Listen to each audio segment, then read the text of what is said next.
के हाथ। घर की बहू शीना को इस बात का बड़ा घमंड था कि जिस काम में वो हाथ डालती थी वो काम अच्छा हो ही जाता है।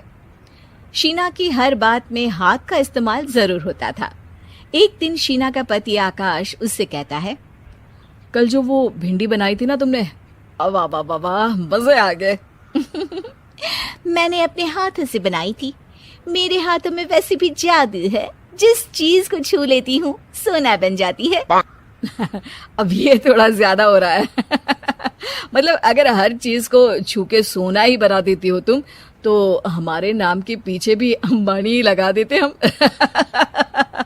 चुप रहो, मुंह पे हाथ रख लो, कुछ भी बोलते रहते हो। शीना की सास बगिया से पूजा के लिए फूल चुन रही थी। सुंदर, अति सुंदर, कितने प्यारे गुलाब के फूल हैं। भगवान जी खुश हो जाएंगे। मैंने अपने हाथों से जो पौधा लगाया था, मेरे हाथों की कोई भी चीज बेकार नहीं जाती। हाँ बेटा, सही कह रही है। इसीलिए तो तुम्हारे पिताजी से मैंने अपने बेटे के लिए तुम्हारा हाथ मांगा था। और उन्होंने हाथों हाथ में मेरा हाथ आपकी बेटी के हाथ में दे भी दिया था।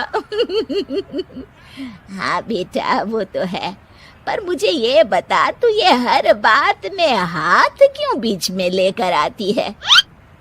माँ जी, पंडित जी ने हाथ मेरा देखकर नैनीताल में कहा था कि मेरे हाथ जगन्नाथ हैं, मेरे हाथों से कभी कोई काम नहीं बिगड़ेगा। तो मेरे हाथों की तारीफ तो मुझे करनी पड़ेगी ना। हाँ हाँ, ठीक ही कह रही हो वैसे। तो मिलाओ हाथ इसी बात पर। शीना को न सिर्फ इस बात पे गर्व था कि उसके हाथ से सब अच्छा होता है, बल्कि घर के सारे काम भी वो पहले अपने हाथ से करती, फिर कोई दूसरा उन कामों को कर पाता। एक दिन शीना कपड़े धो रही थी। अरे घर में वॉशिंग मशीन है तो सही, खुद क्यों थक रही हो? कपड़े पहले मेरे हाथ से धुलेंगे, फिर वॉशिंग मशीन से। पहले हाथ की सफाई, फिर मशीन की धुलाई। अगर आज डाकू गब्बर सिंह होता ना, तो वो ये हाथ मुझे दे दे ठाकुर, तुमसे जरूर कहता, और मैं तो दिलवा भी देता तुम्हारे हाथ। हर एक काम में हाथ बटाओ, ज्यादा जुबान न चलाओ, वरना दूंगी एक उल्टे हाथ से। क्या दोगी? कपड़े दूंगी, लो निचोड़ो। ऐसे ही एक दिन, अरे बहू, ये सोफे पर चढ़कर हाथ से पंखा क्यों घुमा रही हो? माँ जी, क्योंकि मेरे हाथ से घूमेगा तो ज्यादा अच्छे से हवा देगा। अरे बेटा, फिर तो तुम गाड़ी का पहिया भी हाथ से घुमा के मायके जाया करो। एक बार आकाश ने घर पर कार लाने की बात छेड़ी। माँ, सोच रहा हूँ कि एक कार लेकर आता हूँ। ले ले बेटा, क्यों नहीं? अरे पैसे हो तो हवाई जहाज भी ले लेना। हाँ, पैसा तो हाथ का मेल है, ले लेते हैं। इस हाथ पैसे देंगी, उस हाथ कार ले लेंगी। मुझे तो लगता है कि बहू कार भी अपने हाथों से धक्का लगाकर घर लाएगी।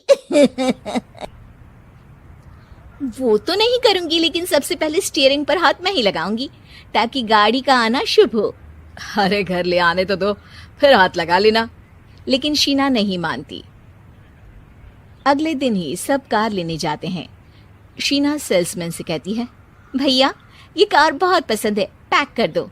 अरे ओ भाग्यवान, 2 मीटर कपड़ा नहीं है जो पैक करवा ले, जरा चला कर तो देखने दो। यस सर, बिल्कुल, टेस्ट ड्राइव कीजिए ना। अरे नहीं नहीं, सबसे पहले मैं हाथ लगाऊंगी गाड़ी को, मेरे हाथ अच्छे हैं। अरे यार, हाथ तो मैं भी धोता ही हूँ, और आजकल तो सैनिटाइजर से भी धोता हूँ। मेरे काम में हाथ ना अड़ाओ। अरे टांग ना अड़ा होता है भाग्यवान, हाथ नहीं। शीना ड्राइविंग सीट पर बैठ जाती है और आकाश उसे गाड़ी के फंक्शंस समझाता है। देखो शीना, ध्यान रखना, ये है स्टीयरिंग, इससे राइट लेफ्ट जाएंगे। ये है एक्सेलरेटर, इससे स्पीड कंट्रोल कर सकते हैं, और उसी के पास में है ब्रेक, जो तुम्हारी जुबान में शायद मिसिंग है। ठीक है, ज्यादा भी सिखाने की जरूरत नहीं है। मेरी माँ तो कहती है कि मैं अगर अपनी शुभ हाथ लगा दूं तो जग घूम जाए, तो ये स्टीयरिंग क्या चीज है? शीना गाड़ी स्टार्ट कर देती है और स्टीयरिंग को घुमाते हुए एक्सेलरेटर पर धीरे से पैर रखती है, और शोरूम के बाहर के एरिया में ही गाड़ी घूमने लगती है, जहाँ दूसरी गाड़ियां भी रखी हैं। देखा मेरे हाथों का कमाल। अब ब्रेक दबा दो, आगे गाड़ी है। शीना आगे गाड़ी देखकर घबरा जाती है और पांव गलती से एक्सीलरेटर पर पड़ जाता है। कार आगे खड़ी एक बड़ी गाड़ी में घुस जाती है। दोनों कार से उतरते हैं। सेल्समैन भागते हुए आता है। अरे 7 लाख की गाड़ी खरीदने आए थे और 15 लाख की गाड़ी ठोक दी। Oh my God. आकाश की माँ, आकाश और शीना घबरा जाते हैं। इतना सारा पैसा कहाँ से आएगा? तभी वहां मैनेजर भी आ जाता है। पूरा माजरा समझता है। अरे टेंशन मत लीजिए, गाड़ियों का इंश्योरेंस था। आप जो कार लेने आए थे वही खरीद लीजिए। पर मैडम, जब तक आप सीख ना ले तब तक गाड़ी मत चलाइएगा। अभी तो आपने गाड़ी बस ठोकी है, जिसका बीमा भी था, लेकिन सड़क पे चलते हर इंसान का बीमा नहीं होता। अरे मेरे हाथों से ठुक भी गया ना तो उसकी जिंदगी बन जाएगी, और अगर चला भी गया तो स्वर्ग ही पाएगा। मैनेजर साहब, मेरे हाथ में कोई दिक्कत नहीं है, वो तो बस पाँव गलत जगह पर चला गया था।